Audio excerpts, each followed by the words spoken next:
Bem-vindas, minhas almas peregrinas. Hoje recebemos um convidado muito especial que leva a palavra e o amor de Deus a tantos corações. O querido Padre Omar. Padre Omar é conhecido por unir religião, cultura e música em uma só linguagem, a do amor. Ele é sacerdote, cantor e reitor do Santuário Cristo Redentor, símbolo do abraço e da esperança para milhões de pessoas em todo o mundo. É um grande articulador de ações sociais e culturais que conectam fé e humanidade, uma vida dedicada a servir e a acolher. Somos almas peregrinas viajantes. Uma viagem para dentro? Ou é de dentro para fora? Padre Omar, que alegria ter o senhor aqui. Muito legal, gostei. Bem-vindo ao Almas Peregrinas. Muito obrigada Muito por ter bom. aceitado esse convite. A gente fica muito feliz, viu? Estamos muito felizes com a sua presença. Padre, conta pra gente, como é que Diga aí. surgiu o chamado para a vida sacerdotal? Gostei, essa é uma pergunta de grande importância, né? Porque é onde tudo começa na minha experiência religiosa. Ano de 97, a gente estava aqui naquela expectativa de receber o Papa João Paulo II, no Rio de Janeiro, Encontro Mundial das Famílias, de tal forma que eu era um dos jovens ali que faziam parte do coral das 1000 vozes que o Padre Jorjão estava organizando. E ensaiei aquela coisa toda, e para cantar no aterro do Flamengo, Roberto Carlos e tal. Quando então eu fiz o ensaio, recebi lá do Jorjão lá a camisa e tudo, mas a credencial não aconteceu, não apareceu. Aí eu fui assim mesmo, falei, vamos botar para dentro. Chegou na hora, eu fui barrado. E aí eu não consegui cantar, eu fiquei do lado de fora. Aí a segurança foi me tirando, o pessoal foi me tirando por trás ali do Monumento dos Mortos da Segunda Guerra, que a gente chama de Monumento dos Pracinhas. Quando eu dou de cara com quem está chegando, o Papa Móvel. Quando eu vejo o Papa João Paulo II, naquela hora parece que caiu um raio na minha cabeça. Algo muito forte, que impactou, e eu tive uma certeza ali, uma certeza absoluta, de que eu ia ser padre. Agora eu não tinha a mínima ideia como é que ia fazer esse movimento, como é que ia direcionar a minha vida. E foi algo tão impactante, tão forte na alma, né, que foi determinante, de tal forma que eu nunca tive dúvida. Aquela mesma certeza, ela me acompanha esses anos todos. E uma certeza que é vital. A partir de uma experiência bem vivida, uma experiência mística, um encontro com Deus. E o João Paulo II tinha essa força de comunicação muito bacana, né? A imagem dele falava, a gente se emocionava. E eu fui tomado por uma emoção muito forte. E a partir daquele momento eu comecei a conduzir minha vida para uma nova realidade. Eu tinha 17 anos. Sabe, quando ele veio, a tia Clara arranjou um esquema que a gente recebia ele em todos os lugares junto com os seguranças. Isso. Então foi tão emocionante. Mas vem cá, antes disso, você nunca tinha sentido um chamado? Foi naquele momento, né? Porque foi tarde. Eu ia à missa, normal, assim, fiz crisma e tudo, mas não, ser padre é um negócio muito radical. Assim, É uma escolha que muda aí a sua vida para sempre. Muda. A gente tem um fluxo de vida, uma expectativa da família, o que você vai fazer, tá estudando e tal. Eu estudava na época música na Unirio, tinha acabado de entrar na graduação, e da noite pro dia, assim, do dia pra noite, eu chego em casa dizendo que queria ser padre. E a última pessoa a falar foi meu pai. Porque veio daquela pressão, como é que é, que negócio, eu quero neto, o que aconteceu com você? Sim. E aí eu falei, não, peraí, eu vou fazer esse movimento de uma forma mais tranquila. E aí eu fui no Mosteiro de São Bento, procurei Dom Estevão Bittencourt, conversei com vários padres amigos, hoje muito amigos, né, que me orientaram naquela fase de discernimento. Porque é uma opção que você tem que estar muito protegido, né, pela própria família, porque a pessoa desiste. Muitos colegas desistiram ali naquele período. Mas a gente, para poder manter firme o propósito, diante de uma experiência tão forte que eu tive que encontrar elementos né, externos para que pudesse amparar esse processo decisório. Padre, o senhor tem uma energia muito alegre e muita gente associa a fé com uma coisa assim mais séria. De onde vem essa energia tão genuína? Olha, mais do que nunca, identificar a alegria como um dom precioso e resultado de coisas que te trazem satisfação, a gente encontra no prazer de viver. né? A satisfação em existir. E essa satisfação, ela desperta um monte de coisa, não só a alegria, mas a necessidade de estabelecer diálogos, pontes importantes, né, reflexões. A vida deve ser vivida a partir de um entusiasmo, né? Dentro do coração a coisa tem que pulsar.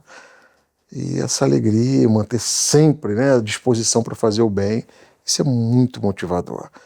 E em nome disso a gente segue a vida, né, estabelecendo relações Exato. importantes, relações saudáveis, relações que garantem esse bem-estar, que é fundamental para os dias de hoje, né?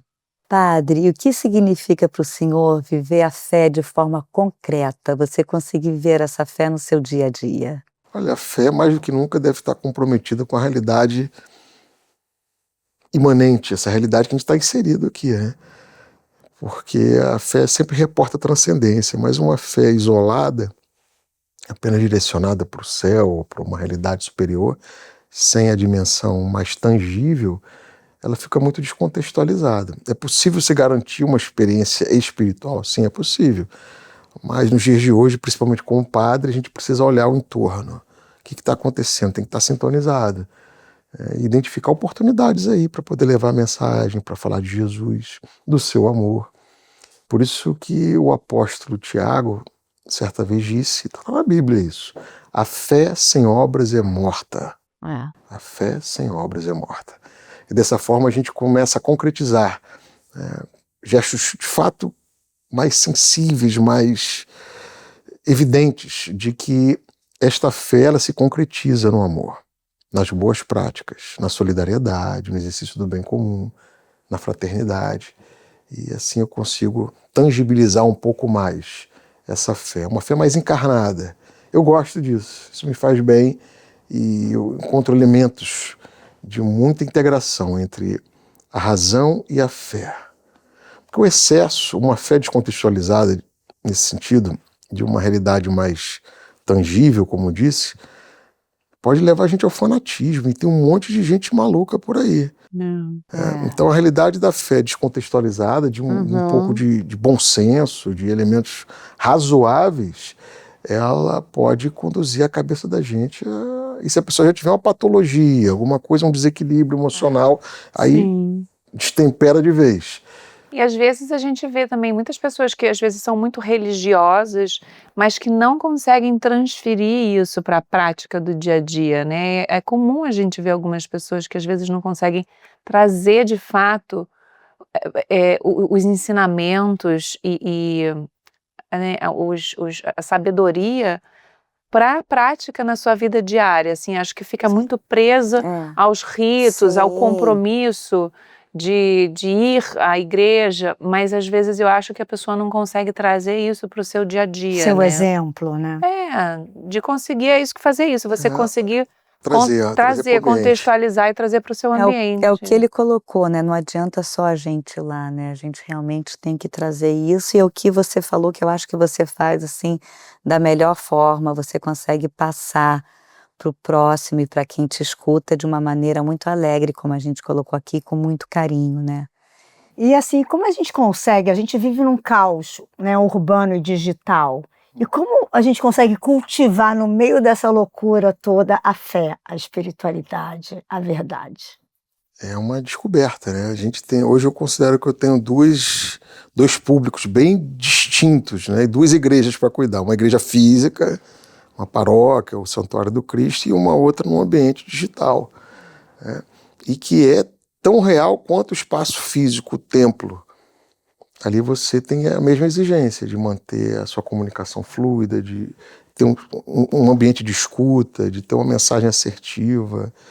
E esses elementos, eles também fazem parte da nossa área de evangelização. Os meios de comunicação são realmente fundamentais para a gente poder propagar a mensagem boa, né? Tem muita porcaria, tem muita coisa que não presta no ambiente digital, então a gente tem que trazer uma mensagem que seja realmente fluida e capaz de acrescentar alguma coisa para a vida alheia. E o senhor está conseguindo colocar isso de forma digital? Eu tento, viu? Né? É muito desafiador. É o quê? Uma página? A gente tenta encontrar... Instagram, eu sempre procurei fazer um trabalho mais institucional, né? Então a gente tem as mídias mais institucionais, mas eu uso o Instagram, a Antigamente tinha o Facebook, né? É. Tem o LinkedIn também, que é um espaço de diálogo muito bacana, que é onde eu posso evidenciar um outro lado, que é um lado mais empreendedor. Uhum. E a gente trazer ali, outro dia eu fiz um artigo sobre o retorno de investimento a partir da alma, né? Então, Que trazer interessante. um elemento, então, ROI, né? Da alma. O que isso significa? Então, a gente traz elementos mais transcendentes de reflexão para um ambiente mais corporativo, que tem o seu valor, pautado na ética, no desenvolvimento pessoal, mas também com alta performance, que todos nós precisamos ter. Isso é de grande importância. Mas ele não tem WhatsApp. O WhatsApp eleva o meu nível de ansiedade, me deixa muito doido, eu quero responder. É.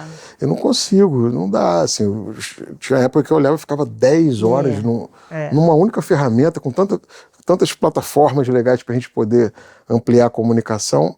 Então, o que me faz mal, eu vou tirando. Você não é o único, não. Meu médico também não tem. E olha que ele é médico, hein? A gente tem que tirar algumas coisas. Acho que essa consciência é legal. O que não faz bem, a gente elimina. Jesus falou isso, se algo, né, te faz mal, corta aquilo da vida, corta da história, né? E a gente tem que ter essa decisão radical, e é bom.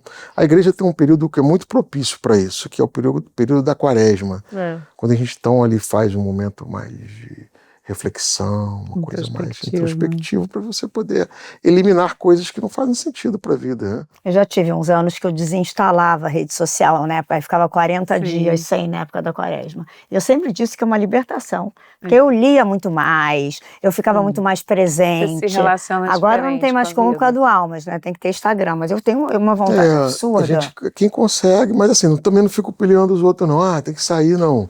Porque senão fica aquele discurso chato do cara que tinha uma questão, aí ele abandona e acha que todo mundo tem que fazer a mesma coisa. Não, isso foi uma coisa minha, uma condição que tem a sua repercussão, claro, no trabalho, mas eu não diminuí a minha produtividade, não deixei de falar com as pessoas por causa disso. Padre, e a música? A música tem uma trajetória importante na sua história. O senhor acha que a arte é também um caminho de fé? Sim, não só de fé, mas tem uma dimensão terapêutica na arte que a gente precisa absorver melhor. E quando isso se torna uma ferramenta dentro da realidade celebrativa, seja qual for a fé, a expressão de fé, isso sempre te eleva. Então essa elevação, eu pesquisei, estudei música, né, com muita diligência, com muita seriedade. E encontrei elementos muito interessantes na nossa construção sonora, rítmica, melódica, harmônica, aqui na nossa música brasileira. A minha formação é erudita. Então, eu estudei no Conservatório Brasileiro de Música, estudei na Santa Cecília, em Roma, mas quando eu olhei, por exemplo, o samba, o jongo, a matriz sonora brasileira, rítmica, ela é muito pulsante, ela é muito forte. É muito linda. Isso te traz um envolvimento, assim como também o canto-chão, o canto gregoriano, que influenciou muito a música nordestina, é cíclica. A música não encerra, né? Você vê, por exemplo, uma música conhecida do Alceu, né? Tu vens, eu já escuto os teus sinais. Vai rodando. Tu vens, eu já escuto os teus sinais. É um mantra. Isso daí, a estrutura é musical, é gregoriano raiz. Isso faz com que, de fato, a gente tenha uma experiência sonora que também cria uma elevação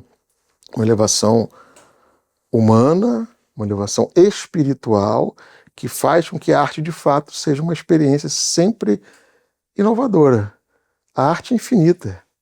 E a música, de modo especial no Brasil, né, todo dia surge um ritmo novo, um estilo novo, porque a gente tem essa capacidade de misturar não apenas as religiões, ou as experiências, ou até as ferramentas, né, que a gente tem aí que poderiam, até mesmo, podem ser experimentadas fora de um contexto religioso, né? Mas a gente tem essa coisa do sincretismo também dentro da arte, não só na religião. Isso é bom, tá aí para a gente poder dialogar, né? Mas a gente não pode perder nossa identidade, primais. Né? Quem tem a sua identidade já fez a sua escolha, que se mantenha, mas tem que estar dialogando com todo mundo. E o problema da intolerância. Tá cheio de gente, assim como tem o fanatismo, né? Tem uma fé que, incapaz de estabelecer pontes e diálogos, a gente tem intolerância. E isso é... O julgamento. Eu me lembro que ano coisa passado, horrorosa. eu saí, eu assisti uma missa do Senhor num domingo, nunca vou esquecer, aí fui para um samba. Aí quando eu entro no jockey, no samba, aqueles milhões de pessoas, tá uma pessoa assim falando, e agora com vocês cantando Padre Omar. Eu falei, mas ele tava rezando ali. Que Aí ele delícia. levou demais, e aí botou o jockey inteiro de mão dada rezando Pai Nosso, isso lembra? aí. E muita gente que não foi na missa rezou ali. Né? Rezou ali, foi demais. legal. Foi na resenha lá do Pretinho da Serrinha. Pretinho da Serrinha, exatamente. Todo ano passo lá. Eu gosto desse diálogo. E o ambiente do samba é muito bom para dialogar com as religiões de matriz africana, com a turma também que não tem fé, que está ali. Você cria um diálogo. Assim como a caridade não tem religião, né, todos nós podemos ser solidários, todos nós temos e devemos amar para ser felizes. Né? Nós também precisamos Dialogar criar um ambiente, né, de uma maneira a gente tem que fazer essa diferente, né? Mais transição amorosa, rápido, né? porque, olha, a intolerância hoje, ela é muito forte. Aqui no estado do Rio de Janeiro, os números são terríveis. Absurdo, Né? A galera sem noção. Né? Vamos dialogar, vamos respeitar a crença do outro. Isso afasta, Quem né? tem fé e quem não tem fé tem que ter o mesmo respeito. É. Esse lance do proselitismo, de ficar botando faca no pescoço do outro, porque tem que converter a pessoa. Não, isso é bobagem. A gente tem que respeitar as tradições todas. Né? E, repito, sem perder a nossa identidade. Se você já fez a opção, se tem a sua verdade, mantenha-se ali. Mas o outro não é obrigado a ter que professar a fé que você professa. sim. Mesmo dentro de casa. Exato. A gente vai brigando dentro de casa por causa de igreja, de religião. Pelo amor de Deus. E todos têm o direito da escolha, né? O livre-arbítrio. Todo mundo tem o direito de E assim escolher o tem que caminho. ser. O Brasil tem um privilégio, né, que é o princípio da liberdade religiosa. Esse princípio norteador que está na Constituição, né, faz com que a gente possa professar a nossa fé de maneira livre. E a gente tem que combater. Quando tem um caso de intolerância, alguém, a gente tem que, olha, Tem que se tá errado. posicionar. Tem que Exato. posicionar mesmo e Eu orientar. Essa é uma causa. Depois do feminicídio, eu acho que é a segunda grande bandeira que a gente precisa posicionar no Brasil. Isso é sério, isso está aumentando, Sim, né? sim. Todo tipo de assédio ele deve ser minimizado, ele tem que ser observado e de modo especial também nas questões entre as religiões. Se me permitirem, tem um conceito que eu gosto de trabalhar muito, que você tem a intolerância religiosa. Mas também existe a intolerância intrarreligiosa. Um conceito que comecei a desenvolver que diz respeito às pessoas que professam a mesma fé, mas que se agridem. É verdade. Então, eu sou um católico mais conservador, eu sou um católico mais progressista. O que muda, né? Então, assim, tá mesma fé, mas porque tem visões dentro da mesma crença diferente, as pessoas ficam se matando. Então, isso também é complicado. Isso é uma coisa que tem que ser olhada com mais atenção. O padre, existe um desafio da gente aproximar os jovens para a igreja.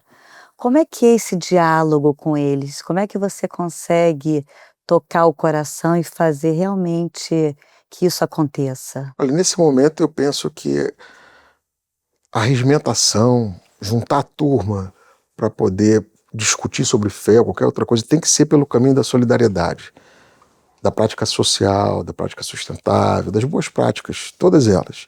Então, é mais fácil a gente juntar uma galera para poder fazer um projeto social, visitar um asilo, fazer uma gincana, arrecadar alimento, do que para levar para a igreja. Sim. Então a gente tem que criar ambientes assim, ou reuniões em torno das práticas esportivas. Bons hábitos. A gente tem que fazer isso. Então o esporte é um caminho importante, a música é um caminho importante, mas a dimensão solidária se traz todo mundo. De certa forma, é uma prática mais tangível, né, do ato da fé, eu acho. Mas que também não pode ser utilizada para isso. Você faz a caridade sem retorno. Sem que você estou fazendo aqui, juntando coisa para trazer a galera para a igreja, porque eu quero aproveitar isso de oportunidade. Não. Isso tem que ser puro. Tem que ser de coração. Isso tem que ser de coração, é o amor. Aí, nesse sentido, a religião é o amor. Sim. Que é o que Jesus pregou. O que ele pregou? Amor. É o amor. Então, esse é o fundamento de tudo aquilo que a gente tem que viver. E a crença nisso torna a gente, de fato, uma pessoa mais realizada, mais feliz. Né? Eu concordo. Para mim, mudou a minha vida, assim, né? Sempre foi uma coisa, né? Eu sou bem proativa e tá na igreja é como se eu estivesse no meu lar. É sério, é tipo, é um acolhimento. Olha, eu sou uma pessoa interessada em conhecer Ela gosta outras. de cantar, Eu canta amo. Pois bem, é, canta a gente tem que ver os dois cantando juntos. Eu já vi a Ele Paulinha cantando na igreja. Tão ela já bonito. foi, é foi. verdade. Muito Eu legal, né? gosto, eu amo, eu sinto Faz com assim, o coração. eu a gente saio sente. emocionada, preenchida, sabe? É um negócio assim, é a minha casa, é como se fosse a minha casa. Agora, dentro da perspectiva espiritual, dessa busca, a gente precisa identificar um ambiente de diálogo entre o Ocidente e Oriente. A gente tem coisas boas para colocar em diálogo aqui. Você tem, vamos chamar de um princípio de ferramentas, né? De técnicas ou de descobertas de caminhos que precisam ser colocados em diálogo. A gente tem um rompimento muito grande e que seria muito saudável a gente colocar isso em... Por exemplo, no Oriente a gente tem a dimensão oriental, você tem a pessoa ali que valoriza mais o ato de comer. Aquilo é muito sagrado. A respiração, ela é sentida de outra forma no Oriente. Quem traz, seja qual for a experiência religiosa no Oriente, isso é diferente. E o Ocidente acelerado, disperso, parece estar sempre procurando alguma coisa fora de si, pode descobrir uma espiritualidade um pouco mais intrínseca. Sim. Um pouco mais, não subjetiva, mas uma descoberta do coração, da própria alma. Isso precisa ser colocado em diálogo logo. Há muitos anos eu pesquiso e na época de seminários, as pessoas, isso é heresia e tudo. Os teólogos lá na faculdade falavam, eu vou aprofundar isso e na hora certa eu vou falar mais sobre isso. Ainda não chegou a hora, mas já dou um spoiler aqui. A glândula pineal. Ali está a grande antena. É o próximo sentido que a gente precisa um padre falando da glândula pineal. estabelecer como sentido. Toda a experiência, toda a relação empírica do ser humano com o seu entorno, a gente passa tudo pelos sentidos. Agora, a glândula pineal, ela precisa ser mais descoberta. E isso, olha só, nessa minha pesquisa, eu identifiquei no Ocidente e dentro do catolicismo a presença da pinha. Alguns papas, tem aquele báculo, né? Alguns papas trouxeram a pinha dentro do báculo do seu cajado. No Museu do Vaticano, a única obra de arte que está do lado de fora do museu é uma pinha de mais de 5 metros, assim, um negócio lindo, tá ao ar livre. Como a gente vê nas grandes escadas dos prédios mais neoclássicos e tal, você está na escada, ele tem sempre apontando. É conexão. E isso não está à toa aqui, não. O apêndice, a gente pensava, o apêndice está aqui perdido, aí quando inflama, todo mundo sabe para que serve o apêndice. A glândula pineal, ela precisa... Eu fiz um livro, aliás, eu fiquei 1 ano e meio discutindo semanalmente com o Oscar, o Maître Savard. Em 2015 para 2016, a gente fez uma exposição do Cristo Redentor. E era Divina Geometria. Construção, desconstrução e reconstrução. Então era a partir do Cristo Redentor. E aí depois que a gente foi chegando à percepção de um monumento Art Deco, um monumento que é vivo, que é expansivo, de braços abertos, ele falou, padre, eu vou colocar um terceiro olho no Cristo. Eu falei, caramba, como é que vai ser? Ele coloca. E coloca como luz. Olha... Comunicação simbólica da luz. E a capa do livro e de alguns quadros que o Maître Savard fez revela exatamente isso. Então essa divina geometria presente nessa experiência. Então a imagem do Redentor, ela se comunica muito bem com o Oriente. Quantas pessoas de experiências religiosas e místicas eu já recebi no Cristo? Quantas, eu posso dizer aqui milhares nos últimos 20 anos lá. Eu lembro uma vez, teve uma experiência muito bacana. As mãos são femininas, as mãos femininas. As mãos do Cristo Redentor são femininas. Femininas. Então vamos aproveitar que a gente está falando do Cristo, né? Que é um dos maiores símbolos de fé do mundo. O senhor pode compartilhar um pouco a história desse monumento? Posso, claro, e com muita alegria, viu? Porque é tanto mito em torno da história do Cristo, né, que é sempre bom a gente poder lembrar. o Cristo não é um presente da França, né? A primeira coisa é essa, né? A gente parte logo disso, né? De fato, é um monumento em Art Deco, é um monumento que teve as mãos e a cabeça esculpidas na França, um importante artista, mas que veio em menor escala e que foi reproduzida aqui no Brasil. Um engenheiro brasileiro, Heitor da Silva Costa, arquitetos, também outros colaboradores, mas é uma obra brasileira. E o revestimento em pedra-sabão, esse revestimento é importante, pedra usada para o Aleijadinho, uma pedra brasileira resistente às intempéries, e o mosaico de pedra-sabão que compõe o Cristo, né, com o nome de pessoas que doaram dinheiro para a igreja para construir aquele monumento. Então a simbologia do Cristo é muito forte, tudo parte de uma mulher, a Princesa Isabel, a Redentora, né, isso é muito legal. E depois ela abre mão de uma homenagem, dizendo: faça uma homenagem para o verdadeiro Redentor, para Jesus Cristo. Aí em 1922 o Círculo Católico se reúne e começam a fazer o projeto, né, de ereção de um monumento que pudesse celebrar o centenário da independência no Brasil, mas uma homenagem também à Redentora. Só que acabou ficando o Redentor, Jesus Cristo, e a partir dali um símbolo de comunicação máxima para a gente, que evidencia mais e mais o bem-querer de Deus pela humanidade. É um Cristo da inclusão. Esses braços abertos... Isso que eu ia perguntar. E esse simbolismo que ele tem muito dos forte. Braços abertos, o que Olha que como representa? ele é precursor na comunicação de hoje. Estamos falando de inclusão, inclusão, inclusão, diversidade, diversidade, diversidade. Ele já está de braços abertos. Na dúvida, abre os braços. Para todos.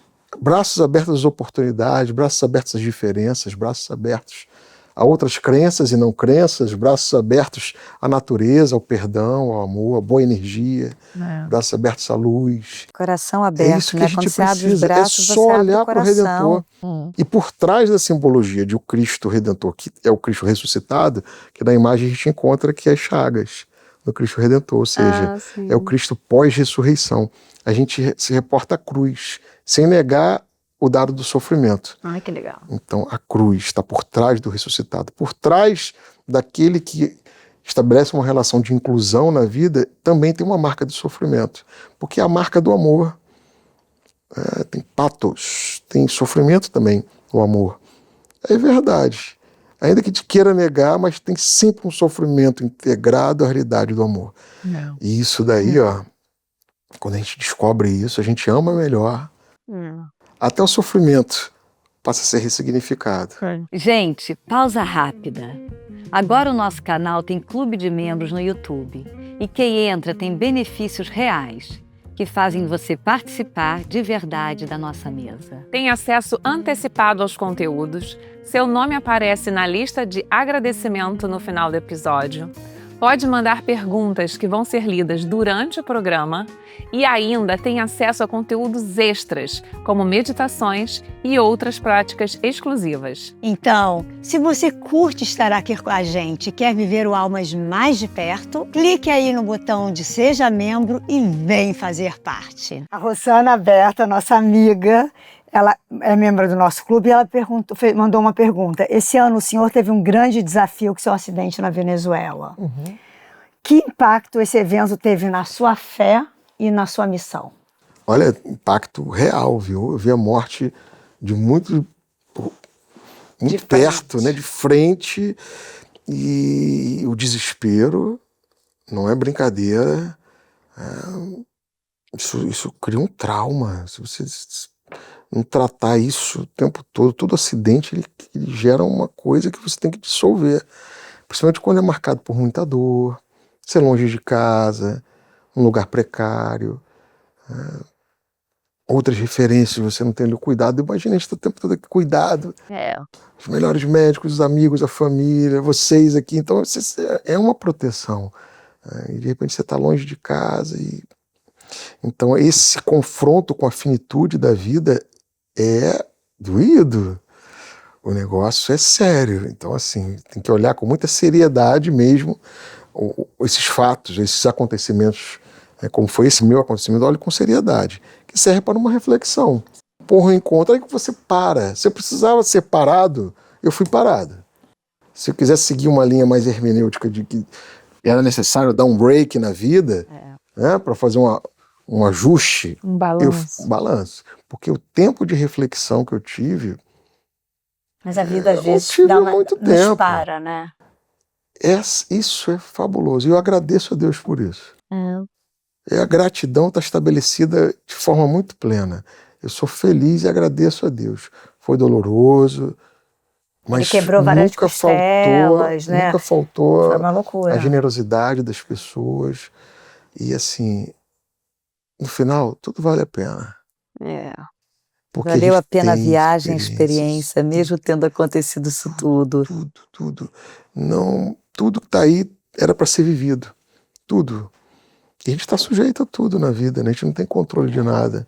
Agora a gente tem que manter a retidão, ter a cabeça no lugar, manter o equilíbrio, respeitar todos os processos, as pessoas e os processos. Tem que estar interligado. Essa maturidade, ela faz bem.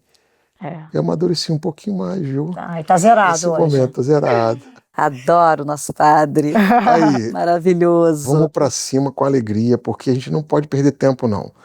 E isso que é uma outra coisa, um outro resultado dessa minha reflexão no período que eu fiquei me recuperando, é um outro tipo de pressa que eu tenho. Talvez eu estivesse correndo, querendo fazer muita coisa, mas sem saber onde eu estava querendo chegar. Eu tenho ainda essa ansiedade interna, eu quero executar, eu faço 500 coisas ao mesmo tempo, mas eu consigo hoje identificar um pouco mais a partir de critérios que eu estou criando na minha cabeça. O que vale a pena? As suas escolhas, né, também. O que vale a pena. Qual então, foi a não é só viver, a gente tem que viver sabendo o que a gente quer construir. Qual foi a pergunta que veio para você, para o senhor, né, depois desse acontecimento, desse acidente, que te marcou assim? Cadê o Omar? Olha, que lindo. Cadê o Omar? Por trás do padre tem o Omar. Exatamente. Então chegar no Omar é o grande desafio. E todo esse processo me fez redescobrir. Onde eu estou nisso tudo que eu faço? É isso aí. Né? Essa é a parada. Qual é o isso meu que eu tô papel, vivendo. né? Quem eu sou, para onde eu quero ir. Não, eu acho que é sobre você se identificar muito com o que você faz. Alguns se identificam com o que tem, mas Sim. eu acho que no sentido da ação, e mesmo uma pessoa que talvez faça tantas coisas, às vezes ela mesma se perde dela ali, né? Sim. Do que onde está a pessoa. É verdade. Porque isso acontece muito também com quem se doa muito. E eu acho que, né, o padre, a função, né, essa, eu não sei se a gente pode chamar isso de uma profissão, não sei como. É uma vocação. Uma vocação. Ela é uma doação. E eu acho que quem se doa muito tem, né, eu vejo pelo fato de mãe ter essa característica também. Eu sou mãe de 5 crianças. Então a gente tem esse lugar de tanta doação, né, e quantos filhos, né, um padre não tem. É claro, a gente tem uma E eu vida. acho que é realmente, a gente chega num lugar que a gente se perde de nós mesmos, né? De tanto que a gente olha para o outro, para fora. Então, interessante, né? Essa é a ele grande ter trazido- pergunta. Te respondi com muita verdade aqui. Cadê o Omar? Voltar para sua Muito essência, lindo, né? Mas eu tinha que tomar uma pancada tão firme assim. Passar por tanto, né? Mas às vezes, né? Às Mas vou vezes te falar, tinha que ser. tinha que Não tinha outro ser. caminho, não. Tinha que ser parado mesmo. Tinha que ter um lance doido para eu poder dar uma sossegada e olhar para a saúde. Olhar, ressignificar, pra né? tudo. E voltar a descobrir as coisas que me dão um verdadeiro prazer. A vida não pode ser vivida assim, de qualquer jeito, né? O que te dá prazer? Você entra num fluxo doido e vai fazendo as coisas para fazer. Mas não, o que realmente dá sentido? O que vai agregar valor? Não só para mim, a felicidade não, é para todo mundo. É o princípio do bem comum, é um princípio que está muito enraizado dentro de mim. Eu nunca faço nada pensando só em mim. Isso está aí. Então o egoísmo ele passa batido disso. Então eu fujo de qualquer coisa que tenha uma relação egoísta. Ai, adoro. Então eu Ai, saio Mas disso. mesmo assim fica mais seletivo, ainda assim, né? Das Sim, escolhas. os critérios, sim. Por exemplo, ajuda. A gente tem que ajudar quem precisa, só quem precisa, ou também quem merece. Que valoriza. Isso é uma uma questão grande na pergunta. vida. Gente, Né? isso é uma ótima E aí, como é que a gente vai fazer? Porque precisar, todo mundo sempre precisa de alguma coisa. Exato. Aí tem gente que vai valorizar aquela ajuda. E hoje tem uma cultura, tem um negócio que está me deixando muito pensativo. também posterior a essa reflexão. A gente ajuda as pessoas, a gente colabora, todos nós, não digo só ajuda De da alguma caridade, forma, não, todo mas mundo faz. seja o que for, todos nós. Em algum momento a pessoa se acha hipermerecedora daquilo e quase que você tem a obrigação. Isso. Eu falei, mas que parada verdade. sem noção isso. E às vezes começa uma cobrança isso vira em um cima de peso. algo que era Mas para uma que isso? doação. Né? Então a gente tem que mudar talvez o método, estabelecer uma Aí outra inverte, relação, né? Porque o que era para ser uma coisa de Sim. coração e que não era para ter esse olhar, né? Esse olhar de cobrança, vira um peso, né? Pra você, e isso né? talvez seja talvez o que alguns criticam que a religião em algum momento fez, de modo especial o cristianismo, de trabalhar a coisa da culpa. É como se aquele que é objeto da nossa ajuda queira gerar uma culpa em nós. Exatamente. Porque a culpa é uma arma. Então, que se alguém usou isso algum dia dentro da religião para poder reter a pessoa dentro daquele segmento ali e tal, aquele que precisa, aquele que está necessitado ali também pode trabalhar e pega esse gatilho da gente. Então tem que fugir dessa relação da culpa, Sim. porque ela é a porta de entrada de um monte de doença, um monte de patologia. Se a gente não trabalha e não resolve a questão da culpa, a gente não vive. Sim. Então tem que abrir a cabeça, dilatar, olhar para novas referências para poder ser feliz, sem deixar de ser bom. Padre, o senhor fala muito sobre o poder do amor e da reconciliação. Mas por que o perdão é tão desafiador? Olha, eu acredito no perdão. Acredito de verdade, assim, eu não pregaria o perdão se fosse uma tese não vivida por mim, experimentada muitas vezes. O perdão é salvador. A gente sabe que bate esquece, você fica ali sofrendo por uma coisa, todo mundo sabe disso.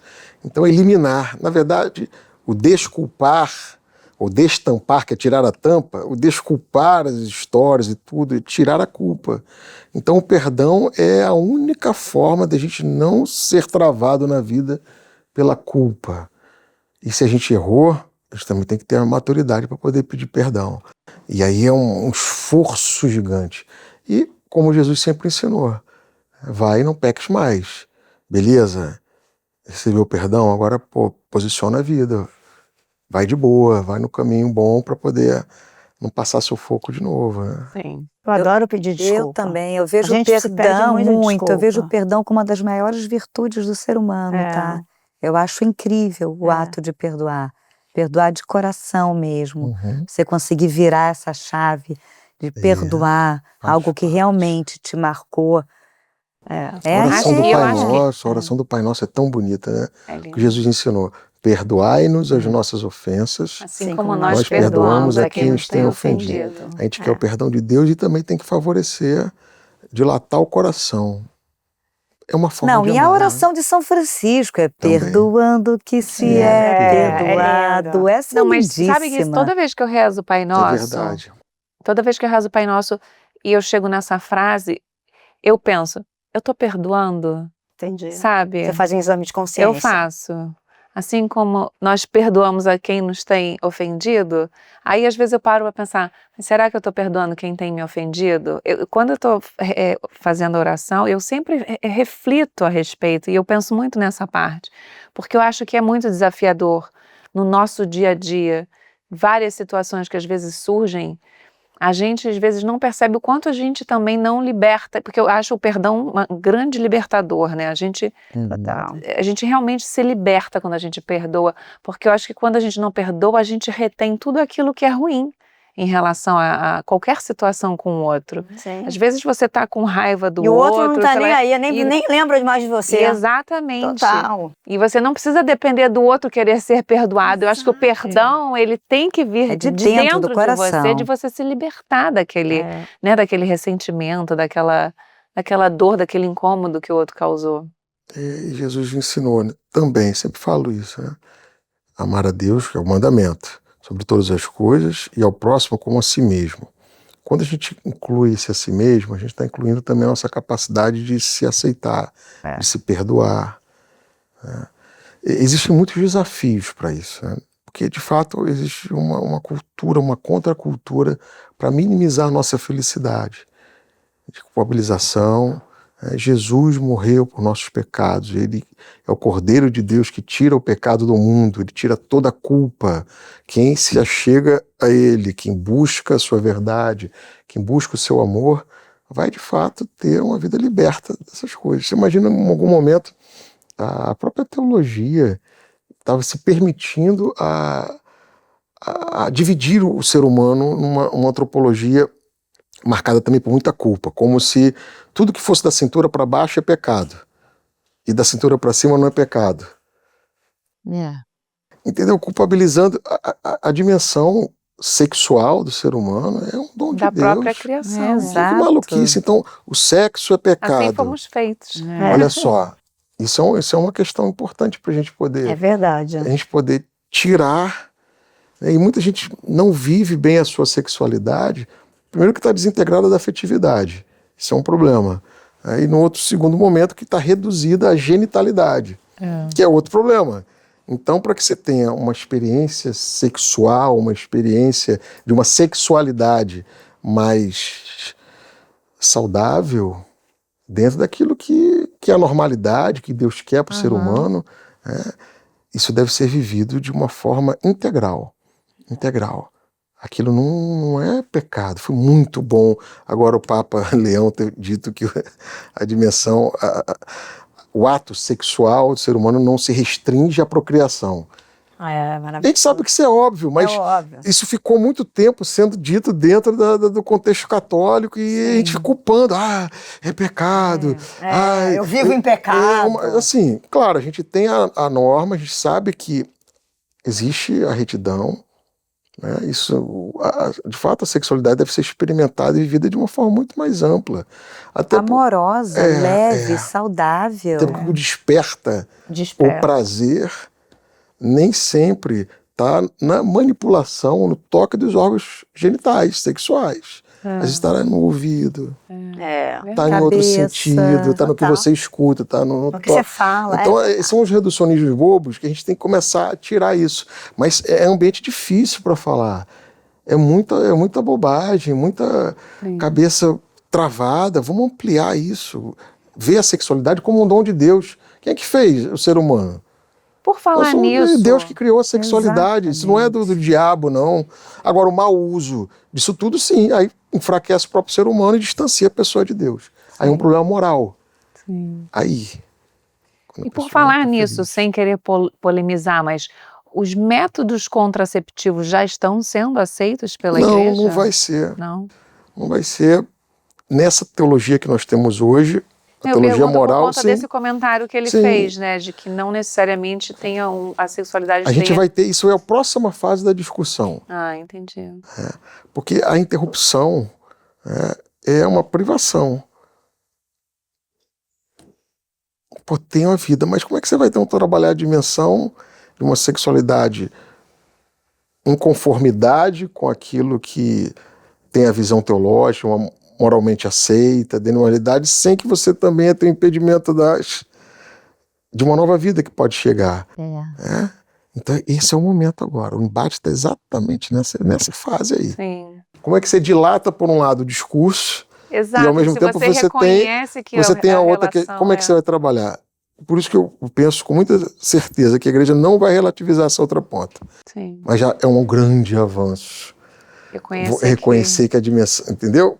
Isso é uma coisa bacana. Então a gente tem que trabalhar esses avanços e experimentar isso de forma que a gente consiga realmente se manter coerente se manter também coerente. com... E vai manter, porque e depois que a mulher passa pelo seu processo de menopausa, acabou a vida sexual da mulher? Não acabou. Não. Exato. E aí, como é que vai ser? Ou do homem também, que em algum momento pode ter uma disfunção erétil, qualquer coisa que precisa de um tratamento. Então, a saúde, o bem-estar, tudo isso tem que estar integrado. A virilidade. Um padre tem que ser viril. Sim. Tá até lá nos documentos antigos da igreja, tem que ser.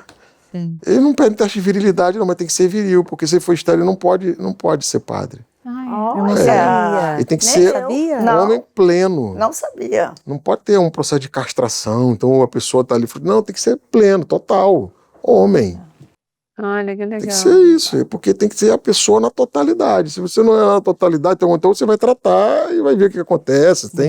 Então, assim, são coisas que estão ali que a gente vai amadurecendo, a gente vai descobrindo e vai estabelecendo novas conexões. Padre, a gente vai trazer uma dinâmica agora no final do nosso programa. A gente vai falar uma frase e você completa da melhor maneira possível. Tá bom, legal. Sentido da vida é? Viver o amor. Caminho é? Cristo. Encontro é? Interpessoal. Demais. Adorei. Ai, Padre Omar, voou o tempo. Tudo que é bom acaba rápido. Eu quero te agradecer muito por você ter vindo. Eu quero te fazer um agradecimento. Acho que eu nunca te falei que eu nunca vou esquecer coisas que você fez por mim em momentos muito difíceis da minha vida. Quando meu irmão faleceu, você largou tudo e foi para o hospital ficar comigo. Fui lá com você. Depois você foi enterrar meu irmão junto. Acho que eu nunca te agradeci. Eu quero te agradecer, assim, que assim, eu nunca vou te esquecer, tipo, esse seu amor, tô até emocionada, esse seu cuidado comigo. Claro, sempre, sempre. Em todos os momentos, né? A gente poder estar junto. E essa é a nossa vida. Entenda que o padre é um ser humano como tantos outros, mas que descobriu em algum momento que ele tinha uma missão especial, que é levar o amor e ser o amor, se esforçar cada dia para viver esse bom propósito. Muito bom, Padre. Gratidão. Foi maravilhoso. Bom, e se você curtiu, compartilhe e se inscreva no Almas Peregrinas. Nosso propósito é inspirar e lembrar que o caminho da alma é para todos. E nos siga no Instagram e no Spotify. Somos almas peregrinas viajantes. Uma viagem para dentro? Ou é de dentro para fora?